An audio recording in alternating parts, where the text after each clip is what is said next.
Sugar mills मालिकनि तरफ़ां खंड जी मौजूदा बहिरान दौरान 300 अरब रुपयनि खां वधीक कमाइण जो इंकशाफ। खंड ॿाहिरि मोकिलींदड़ शुगर मिल्स जी लिस्ट बि जारी। वज़ीर आज़म शहबाज शरीफ़ जे पुट जी मिल्कियत रमज़ान शुगर मिल्स जो नालो बि शामिल। जुनेद अकबर जी सदारत हेठि इजलास में खंड जे बहिरान ऐं अघनि में वॾे पैमाने ते इज़ाफ़े ते बहस। कमेटी जो चवणु आहे त 42 ख़ानदाननि खंड जो बहिरान पैदा करे 300 अरब रुपया कमाया आहिनि। खंड जे अघनि में इज़ाफ़े सां 287 अरब रुपयनि जो धोखो कयो वियो आहे। मार्केट मां खंड गुम थी चुकी आहे, जेका मिले थी त तमामु घणी महांगी आहे। शुगर मिल्स मालिक केरु आहिनि? हर महीने एक्स मिल्स अघनि में 2 रुपयनि जो इज़ाफ़ो छो थी रहियो आहे?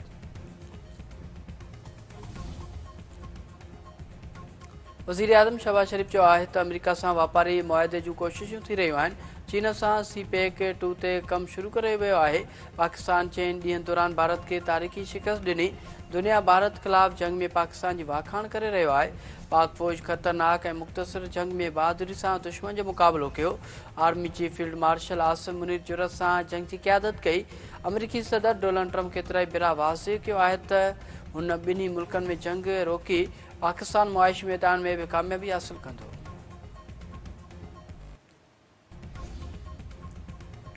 सिंध असेंबली में बदतरीन लोड शेडिंग ते बिजली कंपनियुनि ख़िलाफ़ ठहरा मंज़ूर। सीनियर सूबाई वज़ीर शर्जील इनाम हुन जो चवणु आहे त सिंध में अहिड़ा कलाक लोड शेडिंग कई पई वञे।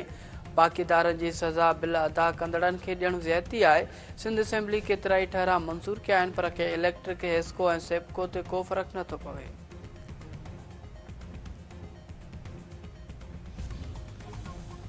सिंध में टीचिंग खे बाक़ायदा प्रोफेशन तौरु तस्लीम कयो वियो। मुल्क में सभिनी खां पहिरीं सिंध में टीचिंग लाइसेंस जारी। वॾे वज़ीर सैयद मुराद अली शाह ऐं तालीम वारे वज़ीर सैयद सरदार शाह कामयाब उस्तादनि में लाइसेंस ऐं ग्रेड 16 जा प्रोफेशन्स ऐं आर्डर्स विराया।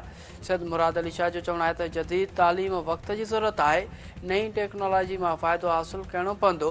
सेहतमंद मुआशिरो क़ाइमु करण लाइ उस्तादनि जो किरदारु तमामु घणो अहम आहे। उस्तादनि खे लाइसेंस जारी करणु तारीख़ी क़दम आहे।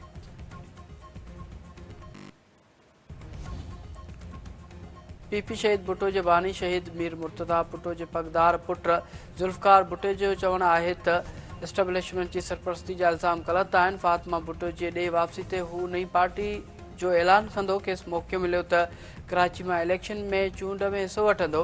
लियारी जे इलाइक़े में के बि सहूलियतूं न आहिनि। पीपी ख़तमु थी चुकी आहे। साणनि गॾिजी कमु करण जो को बि इम्कानु आहे। हू शहीद ज़ुल्फ़कार अली भुट्टे जे नज़रिए खे अॻिते वधाइण जी कोशिशि कंदा। हर वॾेरो हिकु जहिड़ो न हूंदो आहे। संदसि मिसाल सभिनी साम्हूं आहे। हू वतन ऐं सिंध परस्त आहे। ख़ुदि मुख़्तियारी हुअणु घुरिजे।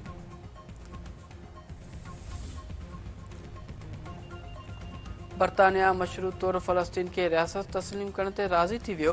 बरतानवी वज़ीर आज़म केयर स्टामर जो चवणु आहे त गज़ा जी सूरत हाल तब्दील न थी त फ़लस्तीन खे रियासत तस्लीम कयो वेंदो। इसराइल ऐं हमास विच में का बि बराबरी न आहे। हमास खां यरकमालनि जी आज़ादी जो मुतालबो बरक़रार आहे।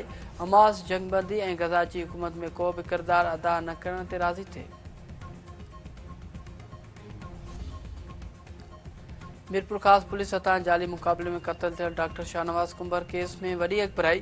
पुलिस जो केस ख़तमु, एफआईए जो केस बरक़रार। मीरपुर ख़ासि जी दहशतगर्दी टोड़ अदालत सिंधड़ी थाणे ते दाख़िल केस ख़तमु करे छॾियो। एफआईए जो केस बरक़रार रखण जो हुकुम ॿुधणी 13 अगस्त ताईं मुलतवी। पखे वेझो ॻोठ ताहिर ख़ान मुगेरी में कार सवार फायरिंग करे हिक शख़्स खे क़तल करे छॾियो। गोलियूं लॻण सां हिकु ज़ख़्मी मारिजी वियल जी सुञाणप साजिद उर्फ़ फारूक भट्टी तौरु कई वई।